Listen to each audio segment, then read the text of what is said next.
And so just as we start this, before we get too far into things, would the people who are on here from the federal programs team like to introduce themselves? Beth? Good morning. I'm Beth Wooster. I am the ESA Federal Programs Administrator for Beth, are NDE. you? And can you hear me? Okay. Yes, I can All hear you. right. Okay. And I'm so glad that you're joining us. So thank you. Dottie? Dottie Hoisman. I am the Assistant Administrator for Federal Programs and also the Title I Director. Julie? Hi, I'm Julie Otero. I'm with the federal programs, Title III, school improvement, and whatever else they want to ask me to do. Rhonda? Good morning. I'm Rhonda Reet. I'm the Office Associate for Federal Programs. Is there anybody else from our team on there that I missed this morning? I don't think so, but okay, good enough. If you don't know, I'm Jim Kent. I am the non-public ombudsman for the department for like what is it, 10 more days. So if you have any questions, you can as of April 8th, feel free to ask Beth and Dottie and Julie all the questions that you want. And my goal today then is to confuse you as much as possible so you have lots of questions for them after that day. No, seriously. Not funny. It is for me. We're going to go through kind of this is just a high level thing about consultations, just as a reminder to, some of you who already know the things that we're doing, and for some of those of you who are new, just the processes that you have to go through, maybe a little bit of the whys. And then we do have a new thing with carryover for the non-publics this year, which is a different interpretation, I guess, than what we've been using for in Nebraska. And so there will be some changes coming to GMS and changes coming to the way you have to track the non-public spending as you work through that process with them every year. But we will get to that on towards the end. So I guess this is just what we're going to go over today. Brief overview, why we do them, what's required. We'll talk about the Title I consultation just a little bit. And that's the most common one, and that changes a little bit from year to year. The within boundaries consultation, the group that you're working with doesn't necessarily change much from year to year. So that's about the same. We'll talk a little bit about tribal consultations, which does not affect very many of you. And then we will talk about the non-public carryover piece when we get to that point. So a little bit about the overview. I cannot stress to you enough that consultation is ongoing. It's not an event that happens in the spring when you fill out the form that's on the NDE website. It's just something that is year round. You should be having communication back and forth. You should, and quite honestly, you should be documenting that communication so that if something bad happens, you have proof that you did do the communication. Like these documents that we're talking about today, the window is March 1 to April 30 every year. Although that did change a couple of times during all of the COVID things. And then we have the May 1 to May 15 audit window where we try to go in and take a look and see what's missing, if something's wrong, those kinds of things, make sure that they are correct. And the link is here on this PowerPoint to a year-long calendar for the process. Just know that we do the best that we can to keep those things up to date. Also, please know that when you look through your lists, and if you are if you are Elgin and you have students enrolled that are supposedly going to a school in Elkhorn, to a non-public school, that may not be the case, and that just means that someone hit the wrong line on a drop down, and we can get that corrected here. If you just let people know, we can get a hold of the non-public who did that and get those things corrected. So if there's something that seems very out of place on your consultation list, please contact us and we can get that taken care of. So why do we do consultation? Well, the law tells us we have to do consultations. it just says that the local education agency with the local school district will act as the program administrator for equitable services. And so what that really says for public schools is that it's your program using federal money to work with students in your school and also with schools and students in non-public schools. And so it's your program, you're responsible, you have to maintain control. If you buy equipment, you have to maintain control of that equipment. All of those kinds of things are your responsibility. And also know that you are responsible to make the initial contact and begin the consultation process as the LEA. That burden does not fall on the non-publics, although I do encourage them, if they have not heard from you, to contact you and find out what's going on. Ultimately, the burden falls to the public school to make sure that that's going to happen. What is required for consultation? Well, timely and meaningful. And timely and meaningful, among other things, means that it's a two-way conversation, that it happens at points in time where, you know, like now when we are requiring you to do the consultation form, that happens in the fall of the school year when you're setting up the program for the non-public school. It happens through the course of the year to make sure that the program is meeting the needs of the students. And it, according to ESEA, the consultation must occur while you're designing the program, while you're developing the program, and while the programs are being implemented. It should occur before any decisions are made. For example, if you're going to transfer all of your Title IV and Title II funds into Title I, that impacts a non-public school. Before you make the decision to do that, you should consult with and talk to the non-public schools. Now, ultimately, your program, your funds, you can make that transfer, but you do have to give consideration to the viewpoint of the non-public school. And make sure you document all of those pieces and bits of conversation and consultation. I can't stress enough to you to maintain a positive relationship. They're all kids, and we're using federal money to serve those kids, and so we should represent all of those kids equally. If you have constant communication and idea sharing, what if this might work? What if that might work? Those kinds of things with the non-public schools, feel like they have a voice in the program. I think that's really important. And once again, I'll probably say this a lot, but document the communication so that you know that you have them. Phone calls are really nice, but they're hard to document. Emails are pretty easy to document. So make sure you are documenting those bits of conversation. So I'm going to talk about the Title I collection here for just a second. Well, maybe more than a second. So you will consult with each non-public school that reported having students from your school district who are attending their school. And most of the time, you're going to know who those schools are because they're the same ones that you have worked with every year. And there's a list of, when you go into the CDC and you look for the schools that you're supposed to consult with, there will be forms automatically generated. If there's somebody missing that you think should be there, make sure you contact us. If there's someone there that you've never worked with before, contact us. Remember that these schools may not be physically located within the boundaries of your school district. And the most common example of this is Villa Marie, which is a residential non-public school just outside of Lincoln and Waverly, and they have students who attend there from Tecumseh and Hastings and other places that are far away. But because they have, some of those students are non-public, they get reported on the report and require you to do consultation. Remember that if the district is not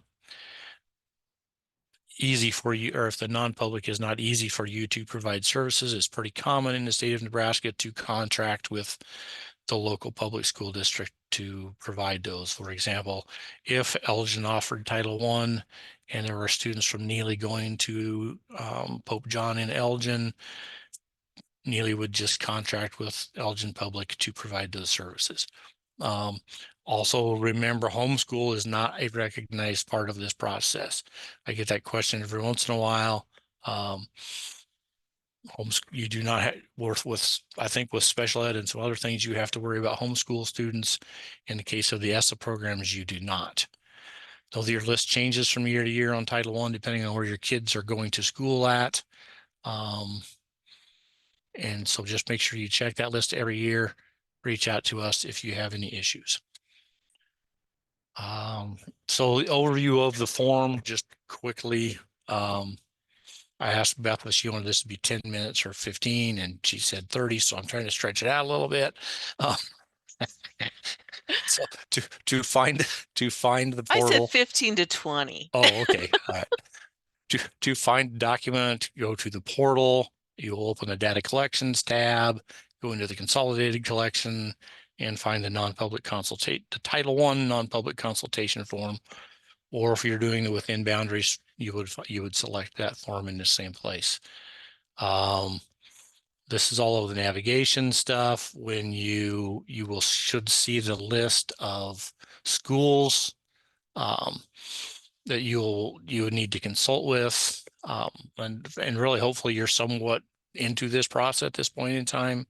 And if you're not, you're going to be getting on that soon, but check this information on this page out to make sure that it's accurate with what you know. And so these are all of the things that you will do when you want to put information into the report. You will click enter data, and you will be taken to the form for your school. When you get done, we'll worry about the stuff down at the bottom for the submission and approval.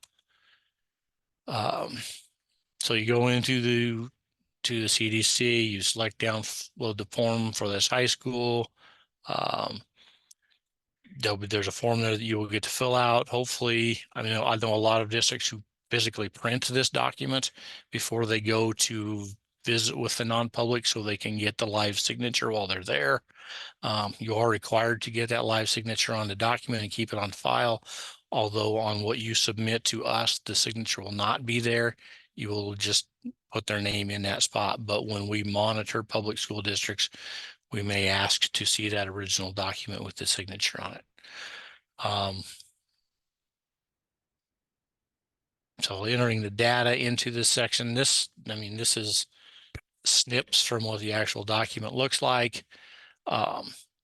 If you can check one way, if you check 1.1a, the non-public system does not wish you to participate, you can skip to the end. If you check 1.1b, if the non-public doesn't have eligible students attending, you do need to go through parts of the rest of the document. Anytime that you have any comments or anything that's unusual or whatever, if you put it in the comment box, that's really helpful. And I know there are a couple of instances where this year where non-public schools are closing or changing names or changing configurations. And so if we have a comment box for you, which is really nice, you can put information about those things in the comment box. If you're in Valentine and Zion is closing this year, you can click the very first box that says they do not wish to participate because they really can't next year, and then just put in this box they're closing, so they can't participate. And then we know the information, we have that on file, so if there are any questions, we know all of that information. Then the other boxes as you work through that you're doing the timely and meaningful consultation, easy for me to say. You better check all of these. Check that you consulted them. Yes. Check that you consulted them before you made changes. Yes. Check that if they will participate. I mean, if the answer is yes, you will check yes for that. And then where you're going to provide the services at, you have 3 choices in your facility, in their facility, or a neutral site. One thing that gets skipped over some is if you're doing it at the non-public school, you have to do a lease with that non-public school for the space in their building. You have to charge at least $1. We have a form for that you will fill out on the website. And so that's fairly easy. If you have to select in a non-public facility, you will put a dollar amount in there, upload a copy of the lease, and move on to the next thing. If you're contracted with another school district, the same thing applies. If you say yes, we will ask you to select the district that will be providing the services. And so all of those things should flow through for you. Non-public allocation information. We don't really know the allocations yet. We haven't even gotten them from the U.S. Department of Ed that I know of for our state, much less been able to calculate those for you. But there are numbers in here of students who are attending the non-public schools.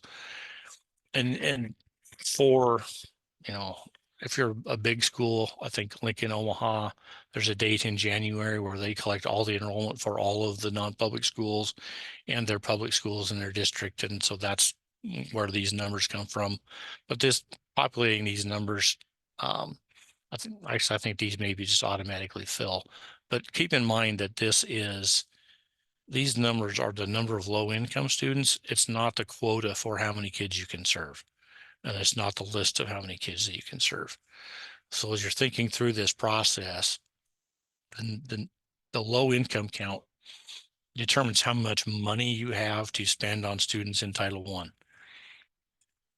or the non-public schools. However, it doesn't, the low income students don't necessarily end up being the students you serve. You will serve the students who have academic need. Then we get down to the end of the box, you will fill out, make sure you get all this information in there. Who was at your meeting from the public school, who was at your meeting from the non-public school, titles, the date they signed. And also please make sure you get phone numbers and email addresses and those things where it's appropriate so that we can contact people if we have questions.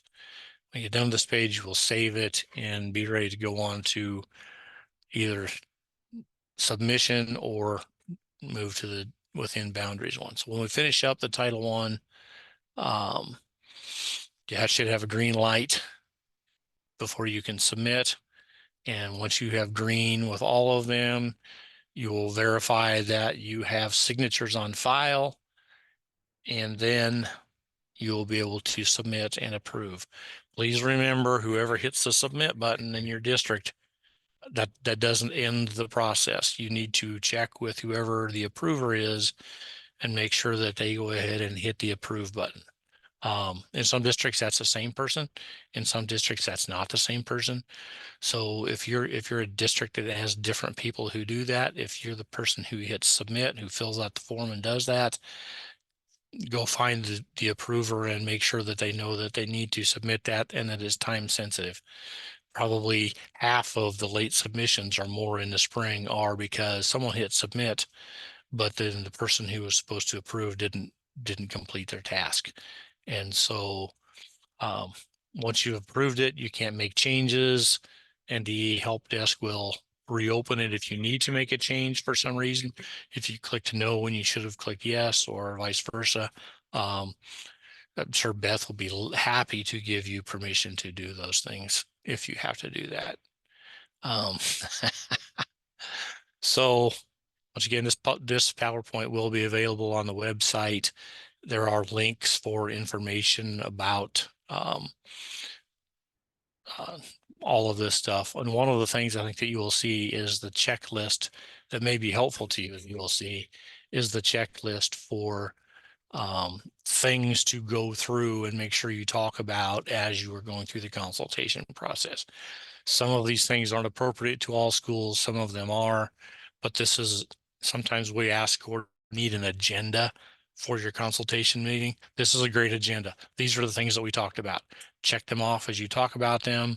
Put notes on this page if you want to.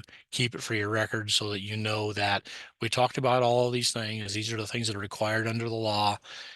And we talked about them and everybody knows that we talked about them. So this is a helpful tool, especially if you haven't done this before or don't do it very often. So that's the Title I collection, which is different from the Within Boundaries collection, because Title I follows your students wherever they go. the within boundaries collection was only done with non-public schools physically located within the boundaries of your district and is done for these programs. Now, some of them, we don't know calculations yet, even when you get the grant in the fall, but you still have to do the consultation.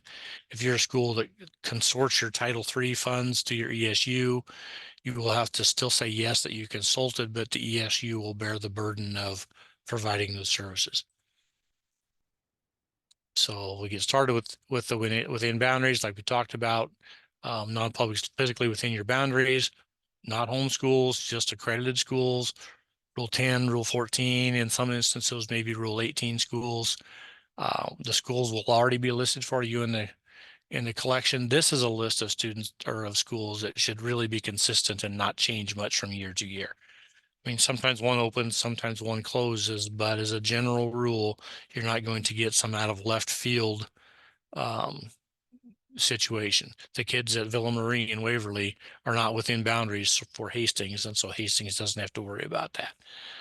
Once again, if somebody's missing or somebody you think should be there that's not, the best way to do it is consult them and say, hey, do we have any kids going to your school? Because they're the ones who will have to submit the request to change data. Same process as with the Title I collection. Go into the portal, data collections, consolidated data collection. This time you will choose the within boundaries consultation form. Works about the same. You will download the forms. You will have the ability to then enter data into those forms. Like, once again, schools find it helpful to print when they go have their meeting with the non-public so they can get the signature right at that meeting or at that final meeting, because I'm sure you all have more than one meeting with your non-public schools. So download the forms, take them with you, consult with the non-public school about their Title II, Title IV, Title III, all of those funds. Get your signature, keep them on file for 6 years, which I don't think I mentioned with the other part of the presentation. Make sure you get addresses correct in the form. There are 3 sections that you have to complete on this form, and so we'll go through those quickly. The first section is this, and you will probably say yes to everything in column B and column C. Because you have to consult with all of those, and you're saying that you consulted with them, and so yes is the answer. Now sometimes when you get to column D, you'll click no on some of those things. If they say they're not going to participate in Title IV, you click no.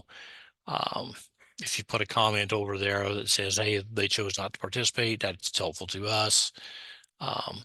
If you don't receive 1C, then they can't participate in 1C. And so you can sometimes select no on those things as well.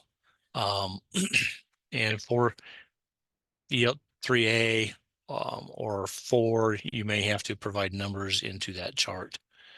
We'll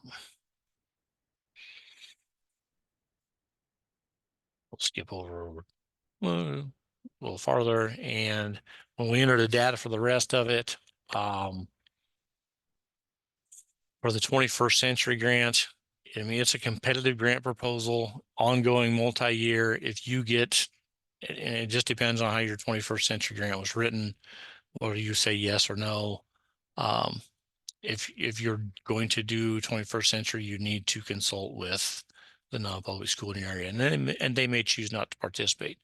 That's fairly common. And then we get to the end of this one, and same thing with get signatures, get all of the information in there, get it in there correctly. On the form that you submit to us, you should type it, and please make sure everybody's email addresses work. The date of the consultation, make sure you keep an signed original on file within your district. You can look at the summary report to make sure that you have everything in. If all of the boxes are green, once again, you can select the button that says you're going to keep the forms on file. and submit and approve. Once again, if it's two people, make sure the second person knows that it's been submitted for them to approve.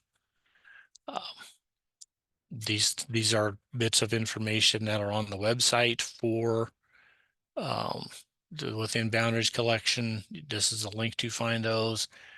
And then this document, once again, is tips or agenda items if you have to consult about Title II, or if you have to consult about Title IV. These are the things that ESSA requires you to consult about in each one of those areas. So if you're having a meeting, this is a good basis for an agenda. To have this with you to document. If you don't do 3, you can X through it. Check all of the things off in Title II because you do that. Make sure you've talked about them. Document that so you have that documentation. And in case you don't know what to talk about at a meeting, these are good conversation starters. So that's Within Boundaries and Title I consultation. The other one that we're going to talk about today for consultation Jim, is the. there are a couple questions. Okay, do you want to do this first? Maybe before you Okay. move on to the tribal, Yep. just Okay, perfect. because. What So would they be? Lynn had one. It says, since we do not provide the Title I services to the high school age students for the non-public high school, is that a natural consultation is not required because the non-public school does not have eligible Title I students? So if you Say don't that serve your high school, do you have to do a consultation with the high schools at the non-public? Yes, then that's where you go to the box that says the school doesn't have any eligible students for the high school portion of that consultation. So if I'll use Elgin as an example again. They have an Pope John is an element, or St. Boniface is the elementary, Pope John is the high school. If Elgin doesn't serve the high school, then the non-public for the high school would have no eligible students because they're not in a served grade level. So they can check that box and not have to complete the and consultation. not complete the consultation, but they would need to get that far and get the signature at the bottom. Okay. The next one is, do you have to have the original signature, or can you have a photocopy? Well, how do you photocopy and not have the original signature? So NDE does not require the original signature. The district needs to keep the original signature on file. And if you faxed it to them and they faxed it back to you with the signature on it, I suppose that would be fine.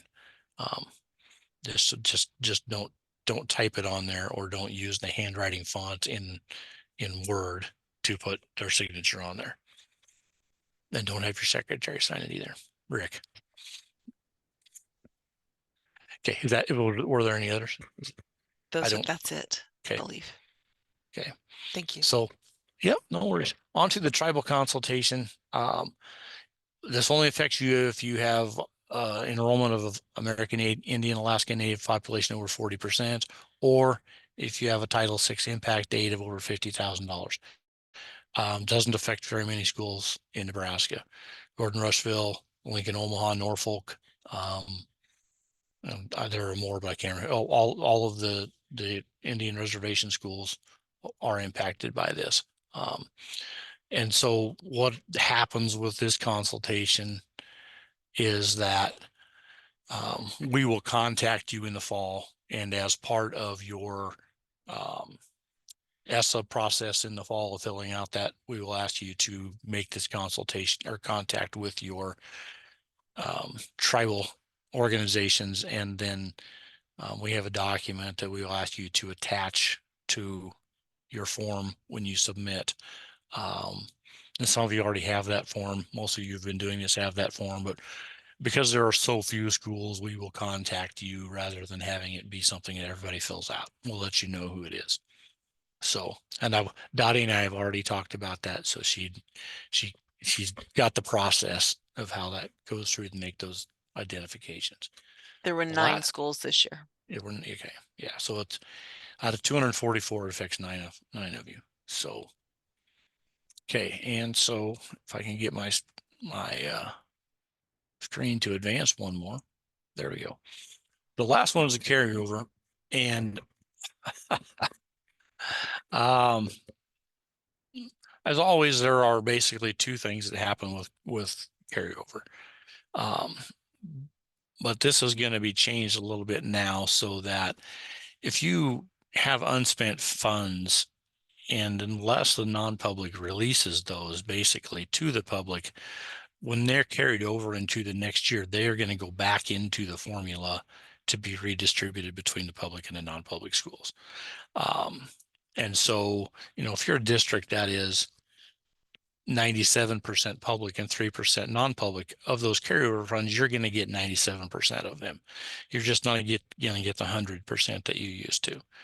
And we're working, we spent some time yesterday at the end of the day working to adjust the GMS for Title II and for Title III and for Title IV to account for those carryover dollars. So when you know what your carryover is in the spring, which yes, we still don't know what all your carryover is yet this year, but you'll be able to put that money back into the formula. You put the money in a box, whether it was, released or not released, and it will fill out the rest of the document for you and will cause you to redo your budget. But there'll be some more guidance. Just know that we need you to keep track of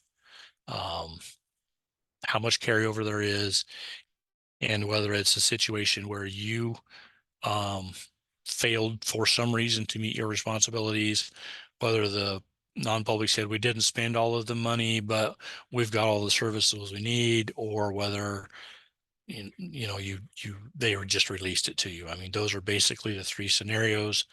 And so we just need you to track which of those things is the situation, and we'll try to get you more information. It'll be easier when we know exactly what that form looks like to explain it to you. But Beth's really good at explaining it to you. So if she has any questions, or if you have any questions, she can explain. And so, Josh, to answer your question, Rick, I'm not answering yours, but never mind. That was a private message. If our non-public is working on a multi-year process or project is allowable to hold back funds from one year to the next year, I would say that would be a yes. But the problem is when you carry them over, they're going to lose a small percentage of them. There's no way, I don't think, in that formula, and Beth, you can correct me, is there a way that they would carry over 100% of those funds? They Jim- would just have to say that the needs weren't met due to the public, then all of the funds could be carried over. Okay. Yeah. Those So are So the- Jim, it would fall, it would fall under the A or B choices that we talked about last night. when you say So it A or could B, be I put get in really there. confused. Yeah, so it was the one about, like Beth said, that the entire project was not done. So they would carry So over they could carry it all 100% of it, or Yeah. whatever's left. So on the non-public consultation page, there's going to be some other options. With ESSER, we had the box for carryover and you just put the amount. Now you're going to have to indicate whether the carryover was due to everything. They were happy but they didn't use all their funds, in which case it's going to go back into the formula, and then the public's going to get a portion and the non-public's going to get a portion. Or if the carryover is because the public failed to meet the responsibilities, for example, then 100% of it goes back to the non-public. The other thing is, if they release the funds, we'll have you put the email, just like on the goals and needs page, where if you're transferring funds, you upload the notification that you're transferring the funds and the non-public agrees on this or has been notified. You would put that there. If they are releasing their funds to the public, you would put that, you'd upload it on the goals and needs page. So it's kind of there's multiple choices, but hopefully that makes sense. Just And FYI, we'll be putting out very specific guidance on this, so Yeah. you'll understand when we're talking about choice A, B, or C. Right now, you guys are probably like, we don't have a clue what you're saying. We will send out guidance on that as soon as the GMS has been changed in the 2024 year, on those three Title II, Title III, and Title IV non-public pages. So it will make perfect sense, we hope, once you get that. Okay, so so Jocelyn, two things. I'm going to go back to Okay. Josh's question just for a second. So yours would be not really a failed to meet responsibilities, but there was an issue with providing all of the services that they requested for because it needed to carry into a new year. And so you would be able to carry that over and they would get all of it. That wouldn't be any problem whatsoever. And the other side of that is if like they wanted to do letters training for their staff and they had $1,000 to spend to do it and it only cost $800. Well, then they would say, we got everything we wanted. There's $200 left. You know, we don't need that money. We relinquish our claim to that money. You know, so I mean, those are two different scenarios that may or may not come into play here. And so, Beth, you want to take Jocelyn's question? Well, yeah, on Jocelyn, there's multiple things. So the public did not meet the responsibilities. So for example, like with Title I especially, maybe they're supposed to provide a teacher. Well, maybe for Title II, the public was going to go to a special professional development and say that was canceled. It's not really the public's fault, but it's not the non-public's fault either. So they couldn't use the funds. There was extenuating circumstances. It would fall in that the public fails to meet the responsibilities. It's not really the public fails to meet the responsibilities as much as there's a genuine reason why the funds weren't used, that 100% of the funds could be carried over. Does that make sense, Jocelyn? Otherwise, it's going to go into the formula where it's broken down if the funds weren't used. Yeah, so that means in the consultation, if they didn't expend their funds, then we need to know why they didn't. And if it's just that they didn't, They just then it goes into the formula where, for the example that Jim gave, like 90% goes to the public, 10% goes to the non-public. It would go into that formula where the public is going to get 90% of their carryover and the non-public would get 10% of their carryover if they just didn't get their funds used. And okay, the so issue go ahead, Jocelyn, sorry. so the inability or failure to implement the current year's plan, the decision lies with them whether they need to keep the money to continue implementing the same thing, or they're keeping the money and they're going to do something different with it next year. Well, there needs to be that needs assessment where you know what the plan is ahead of time. So if they said that they were going to, like what Josh said, they already know that they're doing a multi-year process and it's going to take some time to get that used. Mhm. So the public needs to know during the consultation what the public is or non-public is planning on doing. So Okay. I mean, if it's one of those, they don't get back to you, they don't complete the needs assessment, it's really not the public's fault. It's only if everything was planned, they knew what was happening, but because of extenuating circumstances like COVID, that happened, or a conference is canceled because of a tornado or whatever. I'm just trying to come up with some examples.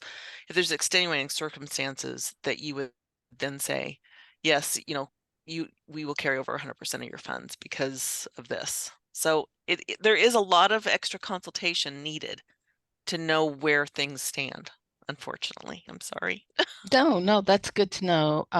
When I do consultations and go over their plans and we talk about what they were able to implement and not able to implement, it's good to know. So they have that option to carry over that money. Yeah, there is carryover. It's no longer where it just rolls over to the public. They will be able to carry over. Either it goes into the formula or they carry over 100%, unless they say they don't have that need and they release the funds, in which case they just need to sign an email and say, we release the funds to the public. Okay, so selfishly, I am going to be an accountant for about 13 different non-public schools, right? I know. Yeah, unfortunately. You No have to keep track worries. of all that. And Jim Yeah. did have an example he's going to try to get together before he leaves, right, Jim? Sure. It was of a needs assessment that I think a non-public was using Oh, with yep. Lincoln. Yep. Yeah. that we'll try to get posted on the website. That was it was a really nicely done document that they could document everything. And I guess you could kind of explain that a little better, Jim. Well, it was just because there are things. Well, there are a couple of things. First, I think we see the potential for there to be lots of funds that get returned to the feds because the school can carry it, the non-pub can carry it over to the second year, and if they don't spend it the second year, then it's just gone. And in the old day, when we were doing it the other way, when it all reverted to the public school, mostly they were able to get it spent in that second year, and so we didn't have that issue. But I see an issue if they can't get it spent one year, then they don't get it spent the next year. And the document that Beth is referencing is something that one of the non-pubs in the Lincoln diocese came up with it was kind of a needs assessment, and it said, these are our issues and these are why there are issues, and this is what we want to do with the money, and this is how much it's going to cost. And so so I will share that document. I think that Emily will let me share it, but the bigger picture of that is we have to try really hard not to have non-pubs say, well, we think we're going to do some staff development on letters training or whatever. I mean, and then not do anything with that for the whole year. And to avoid situations where we have carryover, they need to have by the fall, they need to have a really solid plan of what it is that they want to do. They can't come in November or December and say, oh, we'd like to send our speech teacher to this conference on National Nebraska Association of Speech Teachers. That's not really part of a plan. And so there's no, I mean, if we make them have a plan up front and try to get them to stick to that plan and have it be a solid plan, then I think that will help us a lot in that situation. And Carolyn, to your question about the ESU consortium, the money will go back to the schools and be redistributed within the school's allocation and then transferred back to your consortium. Yeah, so you'll have to track it by school. Yep. Jim, just as an FYI, I did put the red chart that explains everything in the power. So that's the chart that will give you, and we don't have it on here yet, but this is reason A, this is reason B, this is reason C. Reason A and B, the non-public would get the entire amount that's carryover. Reason C, they would not. It Would go back into a new calculation and be divided up amongst the public and the non-public based on total enrollment. Yes. So this will be in the then there's this will- reason 4 that they release the funds basically. Absolutely. So Yeah. this is what the U.S. Department of Ed gave me in an email. This is straight from Ed, and it's their wording, so that's why we're using it. Now we just have to interpret it. Yes. And get it put into the GMS. Anything else, Jim? No, just our contact information as it is for now. Is on the next slide, I think.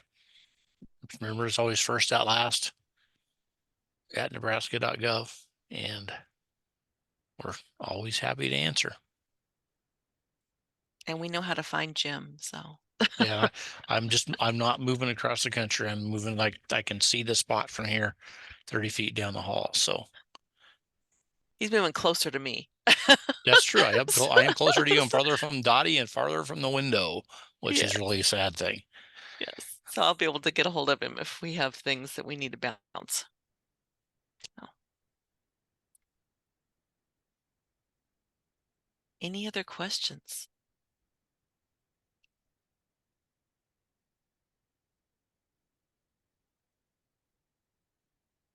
Okay, Jim, thank you so much. Thanks everybody for being on today. Like, we will get this posted on the website.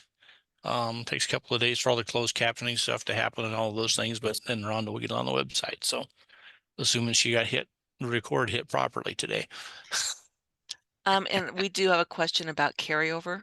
Carryover is going to show up on your grant once the final reimbursement is paid. So once you find out that your Title II, Title IV reimbursement has been approved, then those funds automatically move into your grant. Yep. The only way for you to see it, however, is to create an amendment unless you have an open grant. So while I'm doing some final review still of some grants, if I see them, then I send them back for you to budget those.